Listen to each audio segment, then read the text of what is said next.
Quero convidar você nessa santa manhã de domingo, dia do Senhor, a abrir a palavra do Senhor no livro de Neemias, no capítulo número 4. Nós vamos dar sequência ao texto de Neemias que nós temos meditado, refletido, exposto. A minha oração nessa manhã é que o Senhor fale ao seu coração, assim como Ele falou ao meu. Não apenas que Ele fale ao seu coração, mas que assim como Deus tem feito comigo nessa semana, que a palavra seja realmente essa espada que atravessa o nosso coração e que vai até o fundo da nossa alma. Revela o que está lá dentro, purifica, renova, porque essa não é a palavra da Igreja Presbiteriana da Barra, nem a palavra da Igreja Presbiteriana do Brasil, nem a palavra da Igreja Evangélica, mas essa é a palavra de Deus. Ela é viva, ela é eficaz, ela renova e ela nunca volta vazia. Neemias capítulo 4, versículo 1, a palavra do Senhor nos diz: quando Sambalate ouviu que nós estávamos reconstruindo a muralha, ficou irado e indignado e começou a zombar dos judeus. Na presença de seus irmãos e do exército de Samaria, ele disse: o que é que esses judeus fracos estão fazendo? Vocês vão permitir que eles continuem? Será que vão oferecer sacrifícios? Pensam que podem acabar a obra num só dia? Será que as pedras que foram queimadas poderão renascer daqueles montões de pó? Tobias, o amonita, estava com Sambalate e disse: mesmo que reconstruam, se vier uma raposa, derrubará aquela muralha de pedras. Versículo 4, a oração de Neemias diz: ouve, ó nosso Deus, pois estamos sendo desprezados. Faze com que o seu desprezo recaia sobre a cabeça deles e faze com que sejam despojo numa terra de cativeiro. Não encubras a sua iniquidade e que o pecado deles não seja apagado diante de ti, pois te provocaram a ira na presença dos construtores. Assim, reconstruímos a muralha, e toda a muralha foi acabada até a metade da sua altura, porque o povo tinha ânimo para trabalhar. Mas quando Sambalate, Tobias, os árabes, os amonitas e os asdoditas ouviram que a reparação das muralhas de Jerusalém ia adiante e que já se começavam a fechar-lhe as brechas, ficaram muito irados. Todos se ajuntaram de comum acordo para virem atacar Jerusalém e criar confusão ali. Porém, nós oramos ao nosso Deus e como proteção pusemos e abertos por detrás da muralha, com as suas espadas, as suas lanças e os seus arcos. Depois de fazer uma inspeção, levantei-me e disse aos nobres, aos magistrados e ao resto do povo: não tenham medo dele, lembrem-se do Senhor, grande e temível, e lutem pelos seus irmãos, seus filhos, suas filhas, pelas mulheres e pela casa de vocês. Quando os nossos inimigos ouviram que nós já sabíamos disso, e que Deus tinha frustrado o plano deles, voltamos todos nós para a muralha, cada um a sua obra.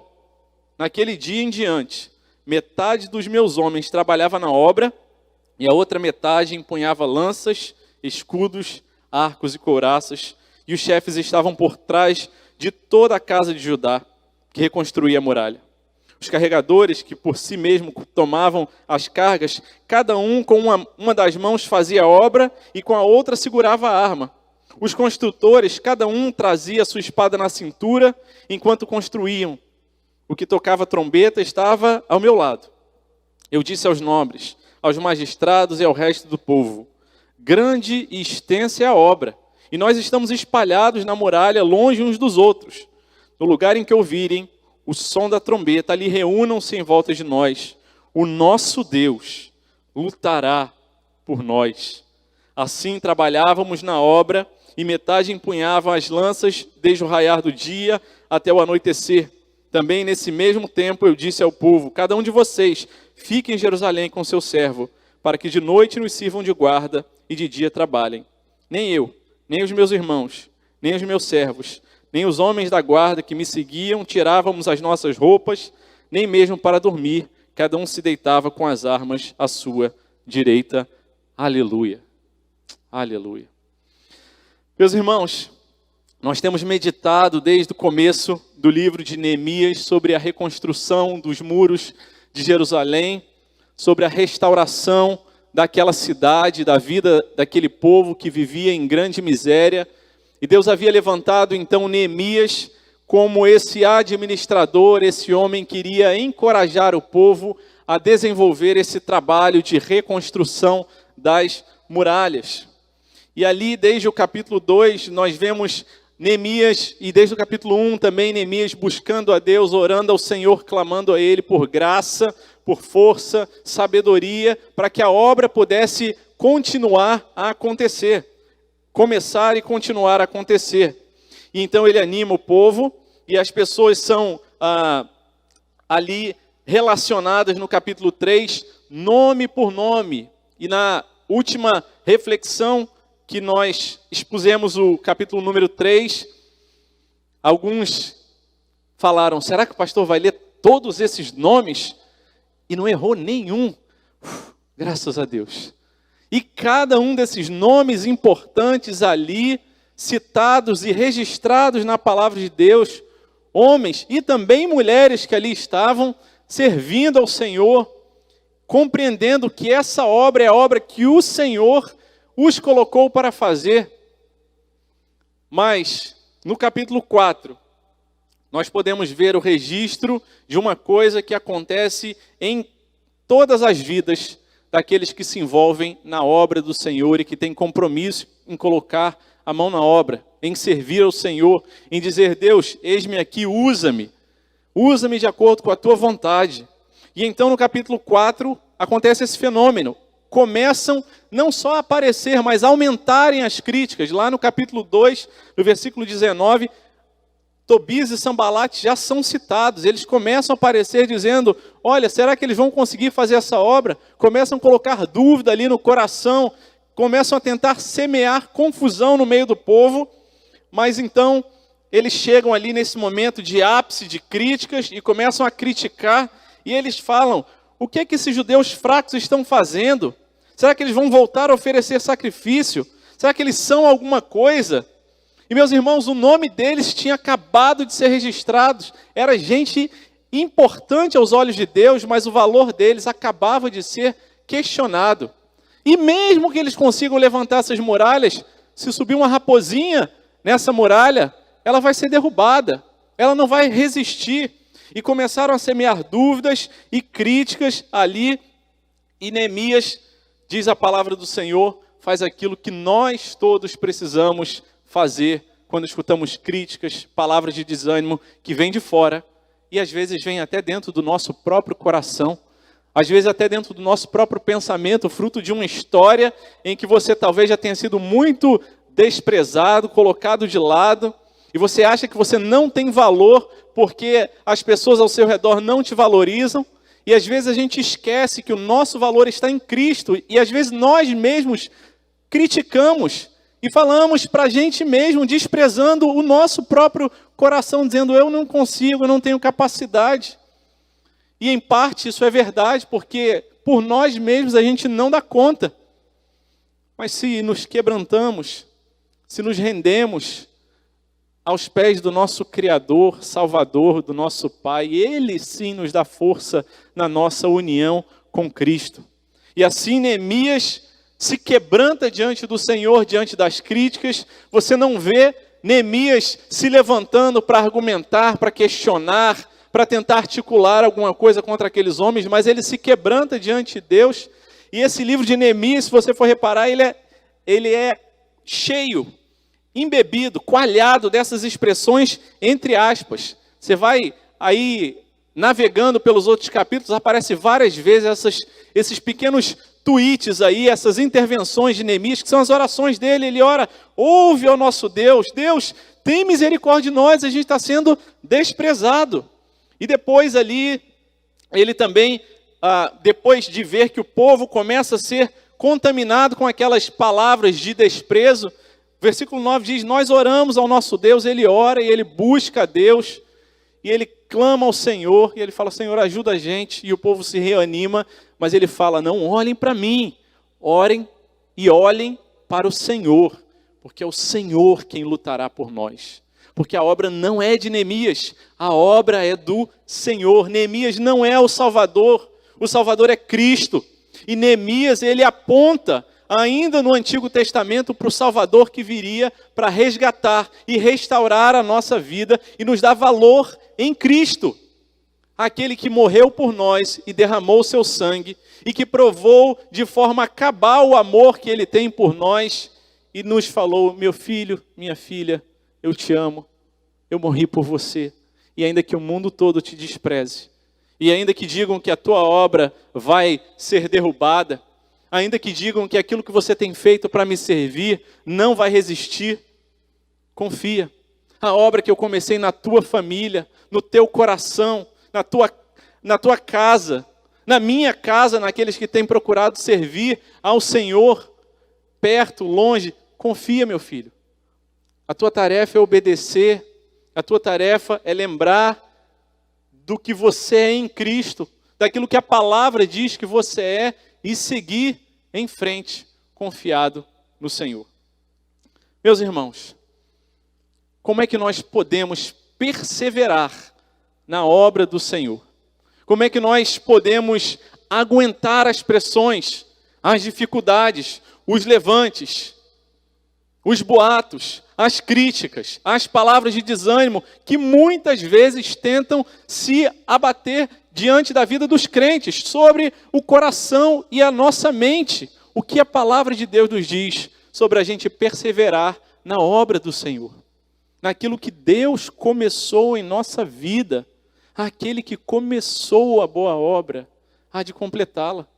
O mundo e até o nosso próprio coração, o inferno, Satanás e seus demônios podem tentar contra as nossas vidas, mas as nossas vidas estão guardadas na mão do Senhor. Não há uma promessa de que todos os dias vão ser de sol. Não há uma promessa de que todos os dias vão ser fáceis. Haverão dias de choro e muitas vezes não serão poucos, mas o Senhor luta por nós. Como perseverar na obra do Senhor? Versículo 1, vamos ler mais uma vez. A palavra de Deus nos diz, quando Sambalate ouviu que nós estávamos reconstruindo a muralha, ele ficou indignado e começou a zombar dos judeus. Na presença dos seus irmãos e do exército de Samaria, ele disse, o que é que esses judeus fracos estão fazendo? Vocês vão permitir que eles continuem? Será que vão oferecer sacrifícios? Pensam que podem acabar a obra num só dia? Será que das pedras que foram queimadas, poderão renascer daqueles montões de pó? Versículo 10.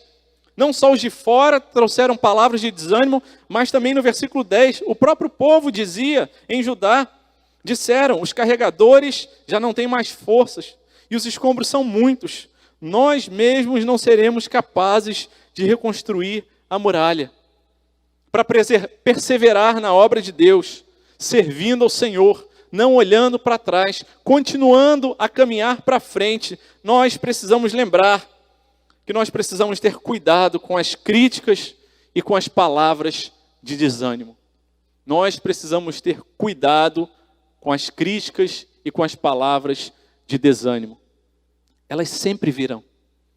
Não se surpreenda. E se você já sabe que elas vêm, se você já fica atento, vigilante, sabendo que em algum momento, talvez a gente dê aquela cochilada, a palavra venha contra a gente, não se surpreenda, lembrem do que Jesus nos disse, no mundo vocês vão passar por aflições, e muitas vezes as aflições que nós passamos são por causa de enfermidades, de problemas físicos e materiais, mas muitas vezes essas aflições acontecem na nossa mente por causa de palavras de desânimo, por causa de críticas, por causa de incompreensões, interpretações erradas, injustiças que são feitas contra a nossa pessoa. Mas a palavra do Senhor nos diz, cuidado, fiquem atentos, Olhem o que ficou registrado aqui, bem detalhado na história de Neemias. Um homem chamado por Deus, um homem dirigido por Deus, um homem que se quebrantava diante de Deus, mas isso não o livrou de ser alvo de críticas, de condenações, de pessoas que queriam desprezar e zombar de Neemias. Mas, meus irmãos, a palavra do Senhor nos dá muitos conselhos, orientações de sabedoria para nos protegermos. Adolescentes, essa é uma fase da vida de vocês. E eu fui convertido na minha adolescência. E que diferença fez na minha vida conhecer a Cristo naquela época? Porque é uma fase em que a gente está construindo a nossa identidade, a gente está começando a entender quem a gente é, do que a gente gosta, do que a gente não gosta, e a gente está rompendo aí para uma fase de mais maturidade e saber que somos amados pelo Senhor e que o nosso valor está nele e não do que as pessoas ao nosso redor, os nossos colegas de escola, os nossos vizinhos falam sobre nós. O mais importante não é a palavra dos homens a respeito da gente, mas a palavra de Deus para as nossas vidas. Isso é uma grande chance, oportunidade, estratégia que Deus nos dá para que o nosso coração fique em paz e siga perseverando na obra do Senhor. Se as críticas começarem a aparecer, se as palavras de boato, de confusão, de acusação vierem, coloque diante de Deus. Coloque diante do Senhor. Não tenha pressa, não deixe o impulso natural do seu coração querer se levantar e argumentar. Não. O seu valor está em Cristo. A palavra do Senhor diz para a gente, em Provérbios, o livro de grande sabedoria, capítulo 26, versículo 20, sem lenha, o fogo se apaga. E não havendo difamador, cessa a discórdia. Quanto mais a gente dá ouvidos a palavras que sabemos ser injustas, em críticas que muitas vezes são infundadas ou são frutos de interpretações erradas, mais aquela fogueira vai aumentar. Mas quando nós guardamos, escondemos o nosso coração em Cristo, quando nós nos aquietamos na presença do Senhor e ouvimos a crítica, ninguém está dizendo para você desprezar, mas para você guardar o seu coração, examinar diante do Senhor e falar: Deus, se houver sentido, se eu precisar me quebrantar, eu quero me quebrantar. Mas o meu valor, ele não diminuiu, porque o Senhor morreu por mim. Antes, se a crítica vier da parte de Deus, a gente quer pedir perdão, se ajeitar e amadurecer e caminhar para frente. Mas, meus irmãos, que a gente tenha muito cuidado entre nós. Vimos aqui que vieram críticas de fora, mas palavras de desânimo também de dentro. O povo de Judá ali, que estavam fazendo parte da obra, começaram a falar: a obra é grande demais. O trabalho é enorme. Os carregadores já estão cansados, já não têm mais forças. E os escombros são muitos. Nós não seremos capazes de fazer essa reconstrução da muralha. Meus irmãos, muitas vezes o nosso coração, ele se cansa e tende a desistir. Se você está cansado, não desiste não. Descansa. Descansa no Senhor. É prescrição do Senhor. Um dia da semana para você falar: olha, não trabalha nesse dia. Descansa e confia que eu vou cuidar de você nesse dia. Meus irmãos, o cansaço vem. A obra é imensa, maior do que todos nós, é verdade. Mas nós não podemos guardar no nosso coração as palavras que mesmo dele brotam. E nós precisamos dizer: Deus, arranca isso de mim. Eu sei que sozinho eu sou incapaz, mas louvado seja o nome do Senhor, porque o Senhor me dá a oportunidade de realizar o impossível aos olhos humanos. Mas aquilo que não é difícil para um Deus soberano, o Senhor me dá a oportunidade de fazer parte. Eu me lembro que quando trabalhávamos em São Gabriel da Cachoeira, no interior do estado do Amazonas, a Igreja Evangélica Indígena, nós adquirimos ali um acampamento, um lugar muito bonito no meio da mata, grande, e começaram as construções das instalações, dos barracões, para abrigar o pessoal e fazer o congresso. E eu me lembro que chegamos um dia ali, os irmãos já tinham, no meio do mato, preparado algumas madeiras para serem puxadas ali para o centro do acampamento e montarem os barracões. E eu me lembro de chegar naquele dia ali e ver uma tora de madeira que era mais ou menos daqui até o final do palco, se não maior um pouco ainda. Creio que um pouco maior. E grande, grossa. Eu era sequer incapaz de mover aquilo dali sozinho. Eu falei, Deus, como é que a gente vai fazer isso? Sempre afoito, a gente vai na frente, querendo na trilha, e sobe e desce na trilha, e passa por lama, e fala, Deus, como é que a gente vai dar conta disso? E os nossos irmãos indígenas, vindo ali no passinho dele, mais tranquilo, e aí daqui a pouco chegaram os irmãos da nossa igreja, os irmãos de outra igreja, pararam, olharam, tranquilos. Eu ali com o coração efervescendo, falando, meu Deus, como é que a gente vai fazer isso? Pastor, pesado, né? Muito pesado, muito pesado. E aí eles saíram um pouco assim, começaram a cortar uns cipós, e aí daqui a pouco, uns 20 minutinhos voltaram, um fazia uma alavanca, escorava, colocava por baixo aquele cipó, outro mais no meio, outro mais para lá, e as pessoas começaram a aparecer, e aí cada um pegou de um lado e levantaram um pouquinho, suficiente para arrastar.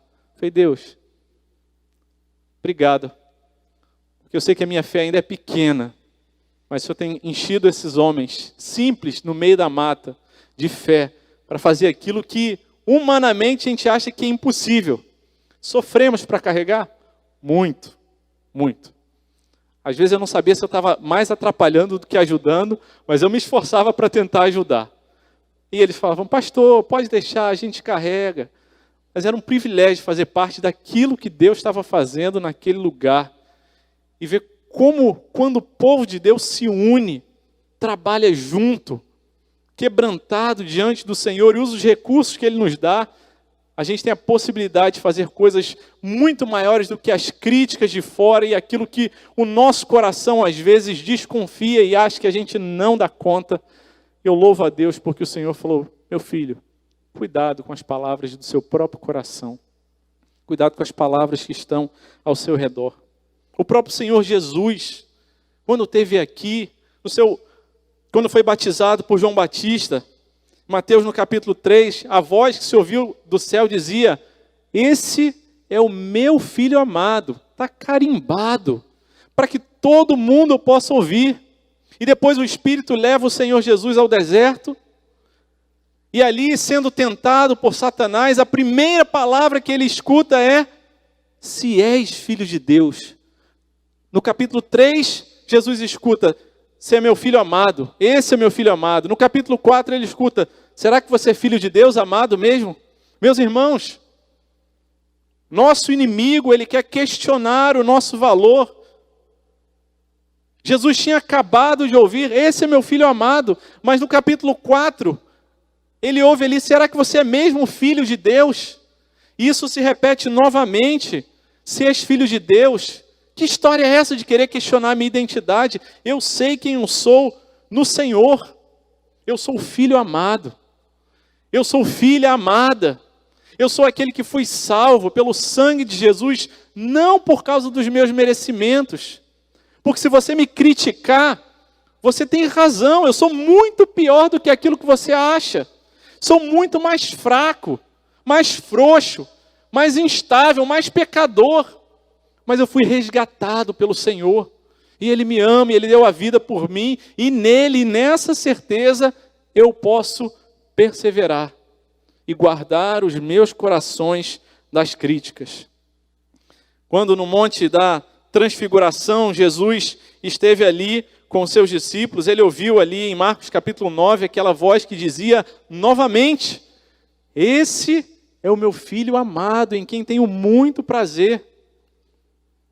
E no momento de maior dor, de sofrimento, em que foi moído por nós na cruz, ele teve que ouvir novamente dos soldados, dos que estavam ali, ó tu que destróis o santuário, em 3 dias o reedificas, salva-te a ti mesmo, se és o Filho de Deus.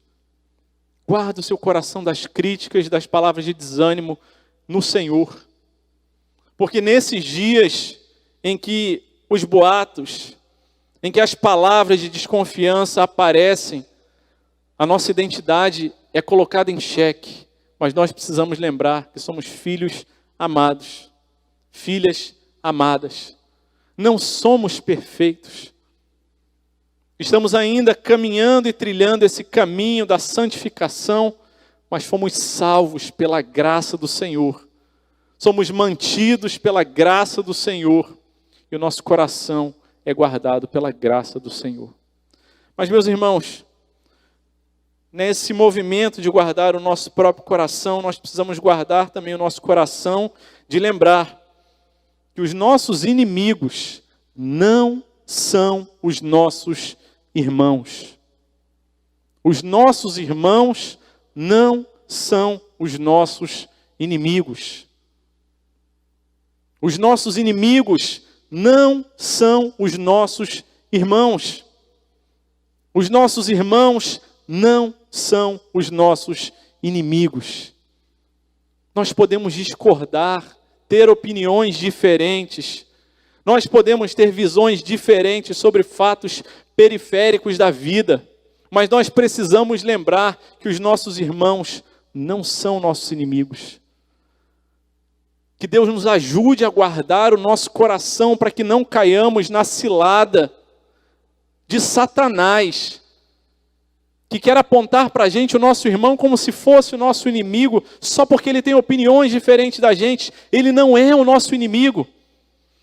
Se ouvimos crítica do nosso irmão, meus irmãos, que a gente possa ouvir essa crítica, meditar diante do Senhor, lembrar de Provérbios 27:6, que diz que as feridas feitas pelo que ama são fiéis, são leais. Se alguém ama você e criticou você, se essa palavra tem fundamento, fala: Deus, tem misericórdia. Irmão, você tem só uma palavra de crítica, ora por mim também. Mas se for uma crítica que for só para destruir, não guarda isso no teu coração, não. Mas lembrem que a gente guarde o nosso coração, para que a gente não caia na tentação e na cilada de Satanás, de achar que o nosso irmão, a nossa irmã, aquele que pensa diferente da gente, ele é o nosso inimigo. Ele não é. A nossa luta não é contra carne nem sangue, mas a nossa luta é espiritual, é contra principados, contra potestades, contra dominadores desse mundo tenebroso, contra o inferno e seus anjos e seus demônios. A nossa luta não é contra o nosso irmão. Guardemos o nosso coração. Quantas vezes a gente ouve um filho falando: pai, mãe, eu te odeio, eu não quero saber de você, e ali aquela casa vira um campo de batalhas, quando muitas vezes o que o pai e a mãe está falando ali é: presta atenção, eu estou falando isso, é para o seu bem. Mas quando a gente não consegue enxergar isso, quando a gente não guarda o nosso coração das críticas, e quando o nosso valor não está bem firmado, e a nossa identidade não está bem conectada com o Senhor, nós achamos que a crítica é porque aquele que nos criticou, que falou mal da gente, que espalhou o boato, ele é nosso inimigo. Ele não é nosso inimigo. O nosso inimigo é Satanás. É a sua estratégia. Muitas vezes o nosso inimigo pode ser a nossa própria carne, que nos faz querer cair, que nos, dia após dia, tenta nos fazer cair e pecar. O mundo, os pensamentos, filosofias, ideologias, articulações de pensamentos, talvez sejam nossos inimigos, mas o nosso irmão, a nossa irmã, aquele que tem um pensamento diferente da gente nas coisas periféricas, esse não é o nosso inimigo. Que a gente guarde o nosso coração em nome de Jesus. Que a gente possa continuar perseverando na obra do Senhor. Neemias, ao ouvir as críticas, ele não respondeu àqueles que estavam criticando. Ele diz, o registro da palavra de Deus não mostra para a gente Neemias articulando e pensando o que eu vou responder para eles, mas a resposta de Neemias está no capítulo 4. Na minha Bíblia, aqui na Nova Almeida Atualizada, aparece entre aspas, e esses parágrafos que aparecem entre aspas, eles se repete em vários outros momentos aqui do livro de Neemias, registrando a oração de Neemias. E ele diz: ouve, ó nosso Deus, pois estamos sendo desprezados. Faz com que o seu desprezo recaia sobre a cabeça deles e faz com que sejam despojo numa terra de cativeiro. Não encubras a sua iniquidade e que o pecado deles não seja apagado diante de ti, pois te provocaram a ira na presença dos construtores. Meus irmãos, para nós perseverarmos na obra do Senhor, na obra que o Senhor tem feito em nossa vida, nós precisamos reagir em primeiro lugar, em prioridade zero. Precisamos reagir em oração, na dependência de Deus. Temos falado de oração, temos clamado a Deus que nos ajude a conduzir, a encorajar essa igreja a ser uma igreja que ora, que se compromete a interceder, que se compromete a se prostrar, se quebrantar e se humilhar aos pés do Senhor. E nós precisamos reagir em primeiro lugar em oração. No versículo 9, a palavra do Senhor diz ali que depois de muitas críticas, Neemias registra ali, no livro de Neemias está registrado, porém, apesar daquela confusão que foi criada, nós oramos ao nosso Deus. E depois, como proteção, pusemos guarda contra eles de dia e de noite. A prioridade de Neemias era oração. Quando ele recebeu a carta de Anani lá no capítulo 1, e ele ficou sabendo da situação de sofrimento do seu povo, Neemias se quebrantou diante do Senhor e orou durante 4 meses. Quando ele foi diante do rei ali para falar com o rei, e o rei pergunta para ele: Neemias, o que você quer? Por que você está com esse semblante caído? A palavra de Deus diz, Neemias orou e então respondeu. A vida de Neemias, na perseverança, na obra do Senhor ali, é marcada pela oração. Precisamos aprender com Neemias. Precisamos aprender com o Senhor Jesus. E não só precisamos aprender com o Senhor Jesus, mas precisamos nos quebrantar e falar: Senhor, ensina-me a orar, porque eu não sei como orar. Senhor, nos momentos de mais dificuldade, para tomar decisão de sofrimento, a gente olha para a palavra de Deus e vê Jesus orando muitas e muitas vezes. No Getsêmani, ele fala para os discípulos: vigiem, orem comigo. Vigiem, me ajudem em oração. E ele faz isso 1 e faz 2 vezes. Mas os discípulos ali enfraqueceram. Mas quando a igreja do Senhor, quando o Espírito Santo é derramado sobre a igreja do Senhor, a marca da oração, ali em Atos, nós vemos que uma das características da igreja era de perseverar em oração. Eles perseveravam em oração.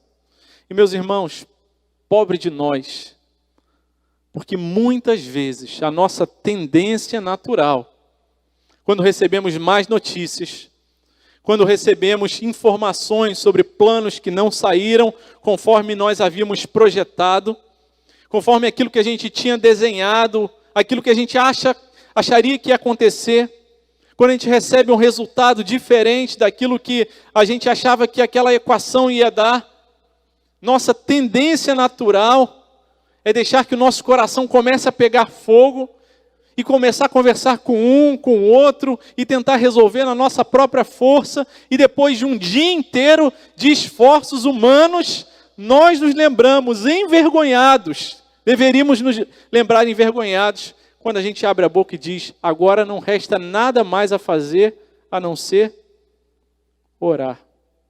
Meus irmãos, que Deus tenha misericórdia de nós, porque nós precisamos inverter isso, não na nossa força, mas na força que o Espírito Santo nos dá, na nossa união com Cristo, que Cristo faça isso em nossa vida. Porque orar não é natural, não é da nossa carne, orar é espiritual. E que Deus nos dê graça para quando ouvirmos as críticas, os problemas, as dificuldades, a nossa primeira reação precisa ser orar e se quebrantar diante do nosso Deus. Eu me lembro uma vez a Marcele, ela tem um kitzinho, quem não sabe, Marcele é minha esposa, ela tem um kitzinho de perguntas, é um joguinho para interação com adolescente, e ela tem várias perguntas ali para fomentar conversas e diálogos com adolescentes. E aí pergunta o que você gosta de fazer nas horas livres, etc. e tal. E numa família você pode usar aquele joguinho também para você perguntar uns para os outros para ver se a gente se conhece. E aí, Marisol, Samuel pegou a pergunta e aí perguntaram para Marcele: mamãe, o que o papai faz quando o papai está triste? Aí a Marcele falou: ele vai orar. Poxa Deus, verdade. Obrigado, Senhor, porque eu sei que eu vou orar é porque Deus tem misericórdia da minha vida. Eu vi reverendo Augusto Nicodemos falando uma vez: olha, oração é para os fracos. É por isso que eu oro. Eu assino embaixo, é isso mesmo. Oração é para quem reconhece: eu não dou conta de resolver as coisas na minha própria força, na minha própria sabedoria. Eu não dou conta de conversar com aquele irmão porque ele tem uma capacidade ali e tal, e no final das contas eu vou orar, buscar o Senhor. E eu louvo a Deus porque o Senhor Jesus nos inspira a isso. Nós precisamos orar. Porque quando a gente ora, quando a gente busca o Senhor, se a gente faz isso de verdade, se não é só da boca para fora, mas se é da boca para dentro, se sai do nosso coração, nós vamos ser humilhados, quebrantados, nosso orgulho e a nossa soberba, nossa autossuficiência, nossa autojustiça vai ser humilhada e jogada no chão. E a gente que achava que tinha todos os recursos, sabia todas as coisas, tinha todas as respostas, a gente lembra que no final das contas, a gente depende mesmo, é do nosso Deus. É por isso que às vezes Deus nos permite passar por situações difíceis, em que o recurso acaba, a saúde acaba, as respostas e as nossas garantias humanas parecem que cessam, porque o Senhor não desiste da gente, fala: meu filho, minha filha, vem cá, deita aqui no meu colo, fica quietinho. E tem momentos que a nossa oração não é nem verbalizada. Nesse momento o Espírito Santo nos auxilia com gemidos inexprimíveis, mas a nossa vida de oração precisa ser sincera, precisa ser de gente que se aquieta na presença do Senhor, ainda que o mundo esteja desabando ao seu redor, e que fala: Senhor, eu não quero reagir na minha própria capacidade, mas eu quero orar para que o Senhor me dê sabedoria no que falar e no que não falar, no que fazer e no que não fazer. No pegar a crítica que chegou e feriu meu coração e falar: Deus, está no teu altar, me ajuda a lembrar quem eu sou em ti. Meus irmãos, todos nós precisamos orar mais. Se você está satisfeito com a sua vida de oração, fala: pastor, não preciso orar mais, já oro suficiente. Desconfie. Aquele que acha que pode bater no peito e fala assim: não, já oro suficiente, eu já sei o que fazer, já sei como fazer, pode deixar que eu dou conta, eu sou o cara. Desconfie do seu coração. Muitas vezes ele é enganoso. Nós todos precisamos orar mais. Nós todos precisamos ser mais humildes. Nós todos, às vezes, precisamos até falar menos, ouvir mais. Nós precisamos orar mais. Se o meu povo que se chama pelo meu nome, se humilhar e orar, e me buscar, e se converter dos seus maus caminhos, então eu ouvirei dos céus, eu vou perdoar os seus pecados, eu vou sarar a sua terra. Não é se você estiver articulando coisas, fazendo esquemas, conversando com pessoas, não, é se você se humilhar na presença do Senhor. E meus irmãos, esse não é um discurso de quem está dizendo: eu só tenho que orar, é isso, eu não preciso fazer mais nada, não. Mas a nossa prioridade, o nosso primeiro impulso, a nossa primeira resposta precisa ser se quebrantar aos pés do Senhor. E aí o que você fizer depois disso, você pode ter mais certeza de que o Senhor está dirigindo, de que não foi o primeiro impulso, não foi a reação carnal, mas foi a direção do Senhor. E se lá na frente a coisa não sair do jeito que você planejou, você pode ter a convicção: eu orei, dizendo, Deus, faz a tua vontade. Se der certo, amém. Se não sair daquilo, da forma como eu planejei, o Senhor continua sendo bom, continua sendo Deus. Eu dependo do Senhor para ser feliz e não de nenhuma circunstância na vida. Que a gente possa reagir em oração, ter estratégia. Você acha que você vai conseguir, você sai daqui de um culto como esse, falando assim, a partir de amanhã eu vou acordar bem cedo para orar, e aí você vai dormir bem tarde hoje. Que estratégia é essa? Aproveite o tempo que você tem, é o recurso que Deus te dá para investir em oração. Há um aplicativo que você pode instalar no seu celular para te chocar e mostrar para você quanto tempo você passa, gasta, investe ou desperdiça em redes sociais. E quem tem instalado esse aplicativo tem ficado surpreso. O nosso tempo é igual para todos nós. Você é mais pobre, você é mais rico, você tem mais estudo, tem menos estudo. Todos nós temos o mesmo tempo. O tempo que a gente compartilha, que a gente investe com amizade, com alguém, mostra o valor que a gente dá para essa pessoa. Não são os presentes, mas é a presença. O tempo que a gente investe em oração na presença de Deus mostra o quanto valor a gente dá. É líquido e certo. Você ora pouco, olha para a sua vida. Examina sua vida. E quanto mais você investe em oração e se envolve nesse compromisso, pode ter certeza, ainda que você faça coisa mecânica, planilha ali, e fala assim, eu oro 10 minutos, eu vou passar a orar o dobro, 20 minutos agora. Você vai ver frutos, benefícios espirituais na sua vida. E quanto mais você investe em oração, em tempo, em dedicação na presença do Senhor, mais frutos espirituais, graça, força do Senhor, a gente há de colher em nome de Jesus. Meus irmãos, nessa semana eu tenho um desafio para a igreja. A partir de amanhã, quero convidar a igreja a orar mais. As reuniões de oração foram uma grande bênção no mês de janeiro. Uma grande bênção. O ministério de oração não parou de orar. As reuniões tiveram só um ajustezinho de horário, começavam às 6h30, voltaram a acontecer às 7 horas da noite, de 7 às 8, e de segunda a sexta ela acontece. Só que nessa semana a gente vai ter uma oportunidade. Eu quero encorajar e desafiar você a participar. Essa semana, além da reunião de oração das 7 às 8 da noite, a gente vai ter uma reunião de oração das 6 às 7 da manhã. É bem cedinho. Ai, pastor, tem que acordar cedo. Não vai dar para abrir a câmera, não. Não tem problema. Mas eu quero desafiar você a dar esse passo de fé e falar, esse negócio de oração é de verdade mesmo, pastor? Provai e vede. Vem ver. Quero convidar e desafiar você a participar. 7 horas da noite é muito tarde, não dá para mim, eu não saí do trabalho ainda.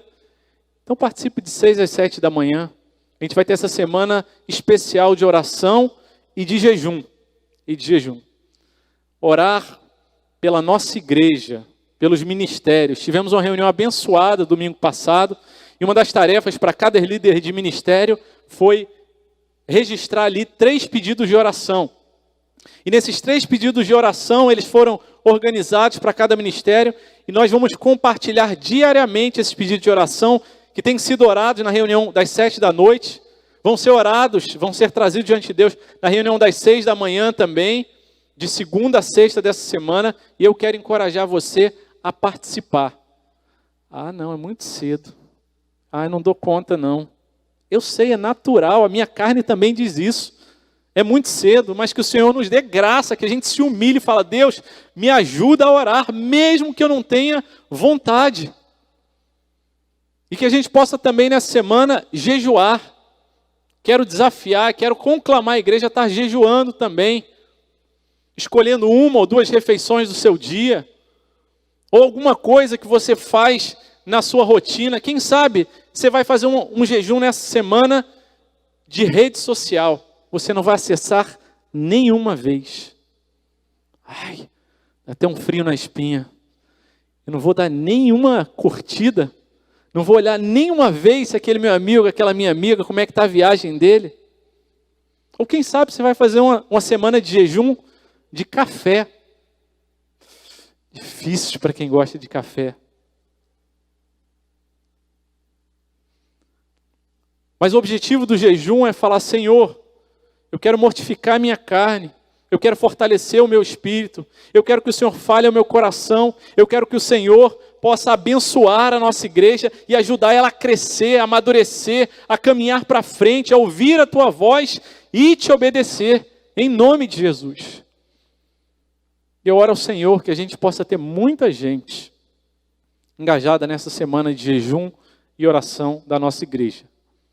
Diariamente a gente vai estar enviando nos grupos da igreja os pedidos de oração pelos ministérios. Eu quero convidar você a estar orando de manhã, estar orando durante o seu dia, mas estar carregando a sua igreja, a liderança da sua igreja em oração de segunda a sexta.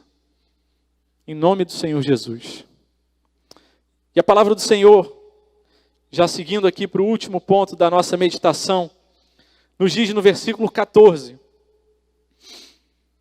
depois de fazer uma inspeção, levantei-me e disse aos nobres, aos magistrados e ao resto do povo: não tenham medo deles.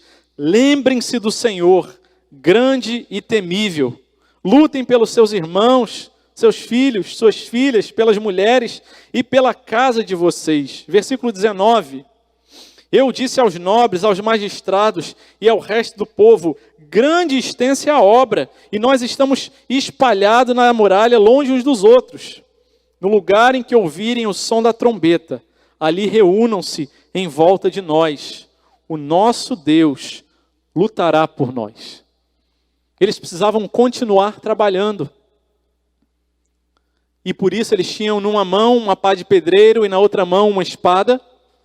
Eles continuariam trabalhando, mas pelejariam, lutariam, iriam na batalha, mas quem garantiu a vitória para eles não foi o próprio braço deles.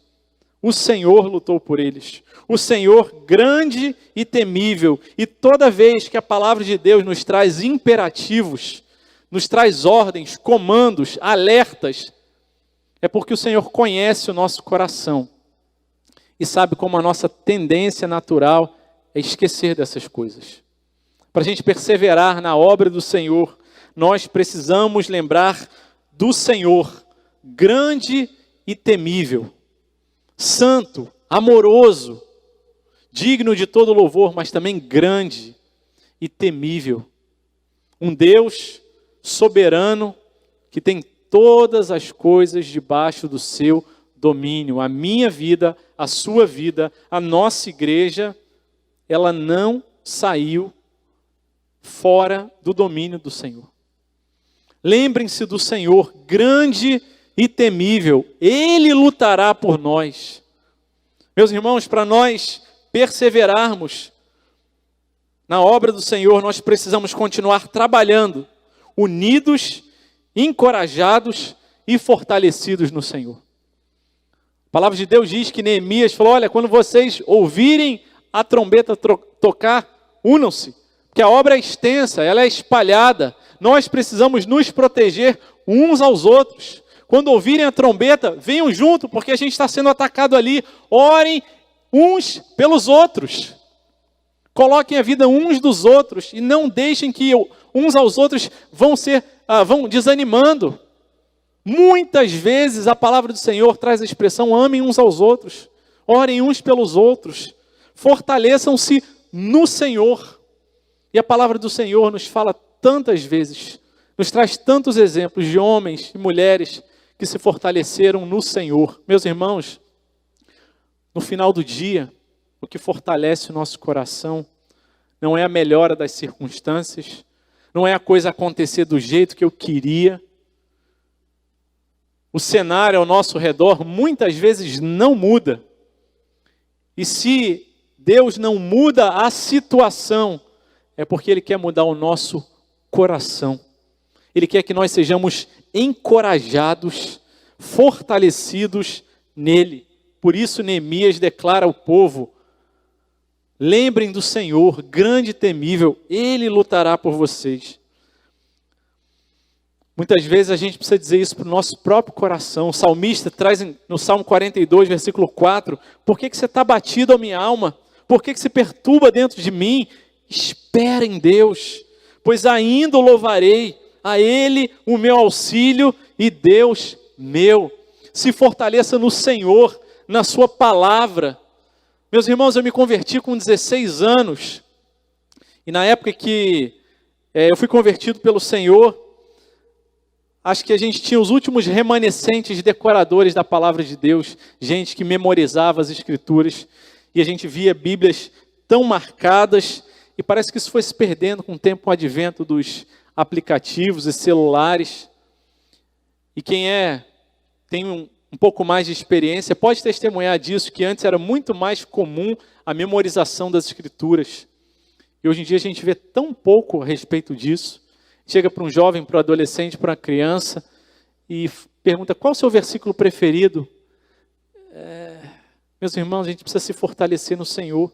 A gente precisa encher nossa mente, nosso coração com a palavra de Deus. Memorizar as escrituras, guardar ela no nosso coração. Porque se você não encher o seu coração com a palavra de Deus, o mundo, a sua mente, o seu pensamento vai encher com preocupações e com outras coisas. A gente precisa priorizar o nosso tempo de fortalecimento espiritual na presença de Deus. Isaías 40, capítulo 40, versículo 28 diz: não sabes, não ouviste que o eterno Deus, o Senhor, o Criador dos fins da terra, nem se cansa e nem se fatiga. Deus não está cansado. Não se pode esquadrinhar, compreender o seu entendimento.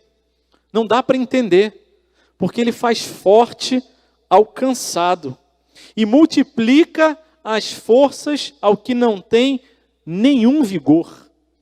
Deus multiplica as forças daquele que tem zero vigor. Peraí. Está errada essa matemática aqui. Se a gente falar com os professores de matemática, qualquer um que tenha um pouco de noção, quando a gente multiplica alguma coisa por zero, o resultado vai ser zero. Quando você acha que você não tem mais nenhum vigor, que a sua força acabou completamente, a palavra de Deus diz que Deus ele multiplica as forças daquele que não tem nenhum vigor. Fortaleça-se no Senhor. Ainda que você ache, acabou a minha força, acabou a minha condição, eu já tentei de tudo, o Senhor está dizendo: meu irmão, minha irmã, fortaleça-se no Senhor. Fortalecer-se no Senhor significa dizer: Senhor, eu reconheço que eu sou fraco, que eu não tenho condições em mim mesmo de me fortalecer, eu não tenho condição de continuar orando, eu não tenho condição de curar essa ferida no meu coração, mas Deus, me ajuda, me socorre, olha para mim. Deus amado, eu não consigo. O Senhor é a minha esperança. Para onde eu vou? Só o Senhor tem as palavras de vida eterna. Senhor, me ajuda. E quando a gente se quebranta, quando a gente se humilha na presença do Senhor, o Senhor renova as nossas forças. O Senhor faz brotar em nosso coração. Ele renova as forças. E terminando o capítulo de Isaías capítulo 40, versículo 31, os que esperam no Senhor, eles renovam as suas forças. E não só renovam, mas sobem como águias. Correm e não se cansam, caminham e não se fatigam. Acho que na primeira ou na segunda semana de ministério, uma pessoa falou para mim: pastor, não concordo com tudo que você pensa, mas eu quero dizer uma coisa para você. E eu guardei essa palavra no meu coração: que você seja sempre como águia. Você tenha sempre uma visão de águia. Eu guardei aquela palavra no meu coração. Isso tem fortalecido. E a águia, ela sabe que quando ela começa a ficar cansada, meio envelhecida, ela começa a arrancar as penas e parece que não tem mais força, não tem mais beleza, não tem mais vigor. E ali ela começa a arranhar as garras dela e o bico dela também fica bem desgastado, mas quando as novas penas nascem, quando as novas garras nascem, elas vêm com força renovada, maior ainda do que a anterior, porque o Senhor é esse quem renova as nossas forças e multiplica as forças daquele que não tem nenhum vigor mais. E é assim, fortalecidos no Senhor, que nós podemos perseverar na obra de Deus. 1 Samuel capítulo 30, versículo 6, Davi muito se angustiou, pois o povo falava de apedrejá-lo, porque todos estavam em amargura, cada um por causa de seus filhos e de suas filhas. Porém Davi se reanimou no Senhor, seu Deus. Meus irmãos, nessa semana, muitas pessoas falaram para mim: pastor, eu estou com tanta pena de você. Pastor, o senhor emagreceu mais? Não, meu irmão, não se preocupa comigo, não. Eu sei que as lutas, os desafios, os problemas, as críticas, são uma santa oportunidade que Deus nos dá de nós nos santificarmos e crescermos na presença do Senhor. O choro pode durar uma noite, mas a alegria ela vem pela manhã. O Senhor não esqueceu da gente, o Senhor não virou as costas para a gente, o Senhor não vai abandonar essa igreja e ela há de ser fortalecida no Senhor. A tua família não foi esquecida pelo Senhor, o teu coração não foi esquecido, Ele não esqueceu da dor que você carrega. Que o Senhor dê graça para que você se fortaleça nele e continue servindo a Ele e continue a ser usado por Ele. Mas que nesse dia em que a força voltar, o vigor aparecer novamente nos seus olhos, nos seus braços, na sua voz, a gente não esqueça daquele dia do vale escuro e sombrio, em que nós não fomos abandonados, mas o Senhor olhou para a gente e falou: meu filho, minha filha, eu estou contigo, eu quero fortalecer você, em nome de Jesus. Que o Senhor nos dê graça para olhar para a nossa própria vida, para lembrar a última palavra de Jesus, que diz: toda autoridade me foi dada nos céus e na terra. Ele tem todo o poder, Ele não está assustado. O nosso coração se angustia, porque às vezes a gente esquece disso. Nosso coração fica entristecido, desanimado, porque às vezes a gente esquece de quem é o dono da obra, quem é o Senhor soberano sobre as nossas vidas. Que o Senhor nos ajude, nos dê graça a nos fortalecermos na presença dEle, a renovar as nossas forças na confiança, na fé, naqueles dias mais escuros, sombrios, e que humanamente parecem ser os mais desanimadores da nossa história.